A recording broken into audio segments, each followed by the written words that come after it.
Welcome to Men, Sex, and Tantra. Discover what your parents, porn, and religion never taught you about being a man and having extraordinary sex. Get ready to have your mind blown and your world rocked. Hello, everyone, and welcome to Men, Sex, and Tantra. And I'm your host, together with Tanya, Michael Author. Tanya, what are we talking about today? Today, we're talking about the subject that's on everybody's mind all the time. Does size matter? And does we size can matter? say yes. Yeah, it does. Okay. I'm going to say yes and no. Because it's an and world. So let me.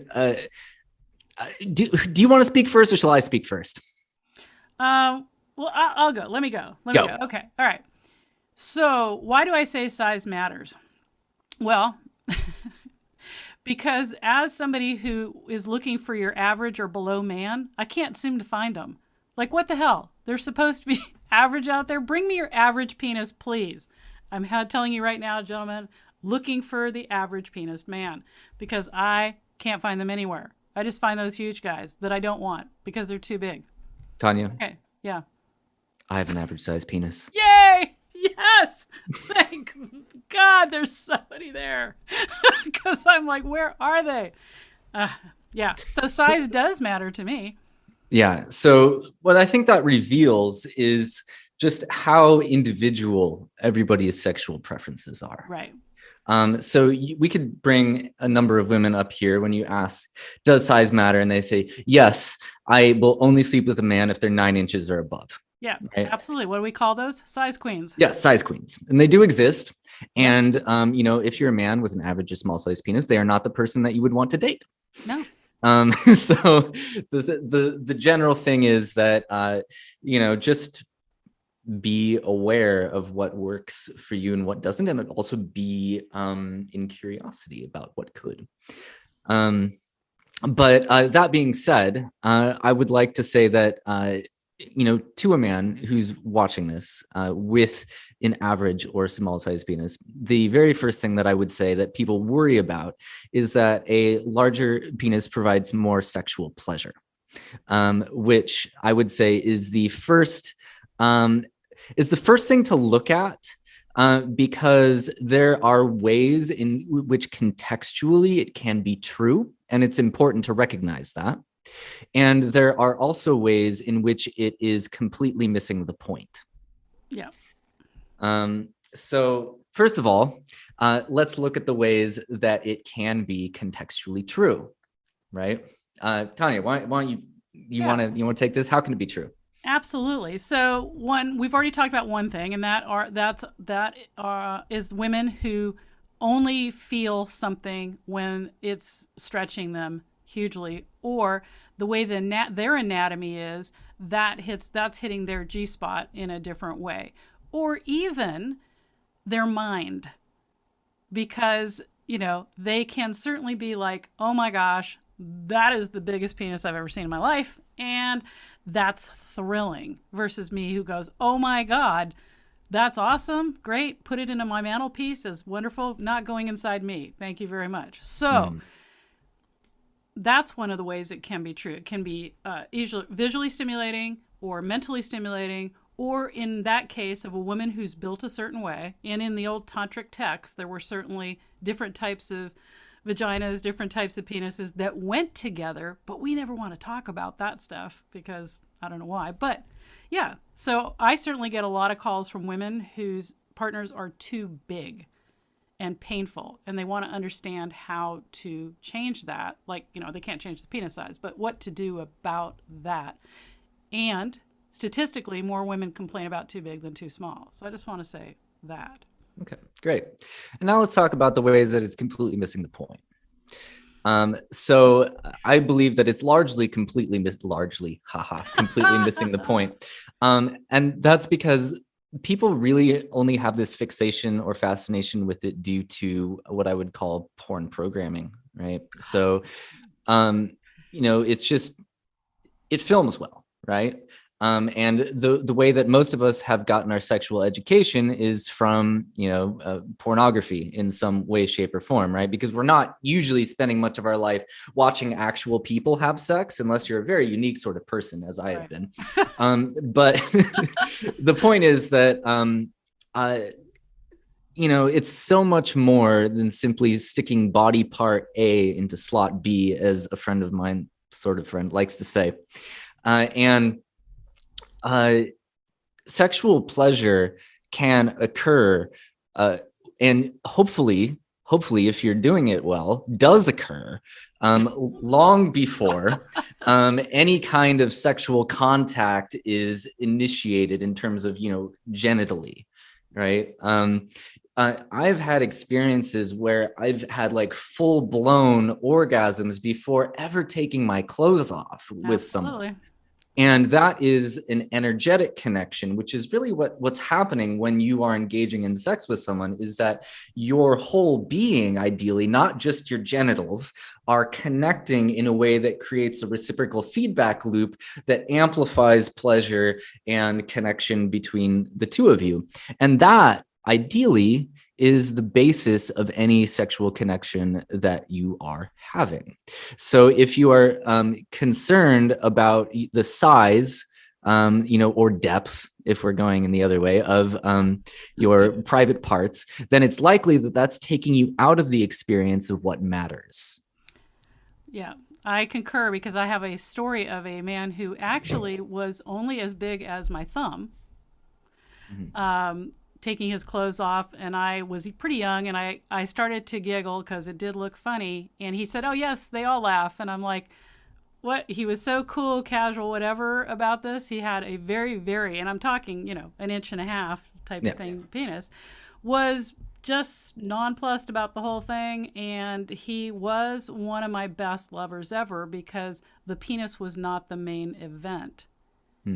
Now, a lot of times men believe that their penis is the main event of all sex, right? And like you said, the men, you're missing the point then. Because if that's the case, then whether it's up, down, big, small, whatever it is, if the entire event is revolving around the phallus, it can go wrong fast. But that's nothing to do with it. Most women aren't even into intercourse that much, which will shock a lot of men to hear, but that's not what they're into as much as they're into other things like connection. Yeah, absolutely. Pleasure beforehand. I would say that for somebody who's concerned about this, what I would recommend that they do is to actually take sex off, like PIV, penis and vagina sex, off the table for a period of time, and see what they can experience when that is not the focus of their connection. And chances are, if you actually practice that, you're going to open yourself up to a world of possibility in terms of what you can feel and what you can experience during a sexual encounter, that is going to make that question far less pressing to you. Yeah. So I do think size matters to some people and not to other people. If you as a man make it be a problem, then it's more likely to be a problem for everybody. If we talked about this in the beginning, if a woman's like into size, that's her thing, and that's her thing, then that's not going to be your person. My typical question when I ask men on dates before we end up having sex, I always say, "Hey, are you, above average size?" And when they're all like happy to go, "Yes," I'm like, "Oh, damn it." So that's so disappointing. So I tend to bring that up as somebody who definitely doesn't want too big. And so, yeah, size can matter, but the biggest thing is if you make it a problem before it is, or could be, or whatever, then it's tragic. The most important thing, again, I think we spoke about this in the last episode, is just owning yourself. Yeah. That's going to provide the most goodest experience for everyone involved. And you should know that if you want to feel bigger to a woman inside, this is where energy mastery comes into play. So one of the guys I used to work with in Canada, he was one of the top seduction community guys in Canada, would frequently stand up and let men know he has a very, very small penis. He's like this, gorgeous tall dude that everybody thinks is, and he's like, and I have a small penis. He says, however, Tanya taught me energetically that I can fill a woman up inside and make her eyes go, what? But be the perfect size energetically. So is this something that's within the purview of this call? Can you give a demonstration of how one might do that? Absolutely. And it has to do with, first of all, breath work. You've got to learn how to master your own energy, which is all about learning the appropriate breath work to change your nervous system, which is bigger than just this call. But the foundations are owning being in your own body, not being disconnected from it. Breath work to be able to expand your energetic feeling of yourself. And then you can apply that with practice, obviously, to different parts of your body, whether you want to expand your heart, whether you want to expand your sex organs, whatever it is you want to expand, your will, all of that is in the realm of energy mastery. And so absolutely doable. I think it took him maybe 3 months to elicit that response when he said his partner's eyes went whoop, really like, wow, what just happened there? And so, yeah.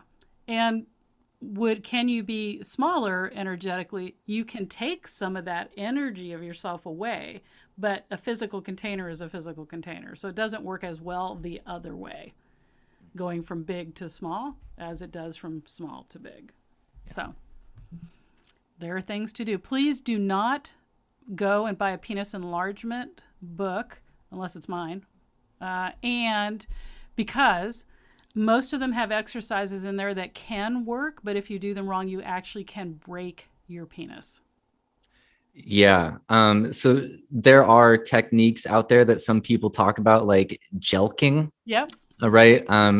And it's possible that you could do that, but a lot of what happens with that stuff is it actually creates damage in the tissues, yeah. Which allow a portion of it to appear to come out more than it normally would, but it can fuck up your erections and stuff like that too. So yeah, you have to be so cautious of anything out there, and there's tons. It's the number one selling book for men are penis enlargement techniques, and I'm here to tell you that it's nothing sadder than having a man call me to tell me that basically he's broken his penis and what can he do now. So I would say use caution and don't do it that way. Love yourself in all of your glory, whatever that is. Yep. That feels like a wrap. That feels like a wrap too. So size, does it matter? Yes and no. We'll see you next time. Bye.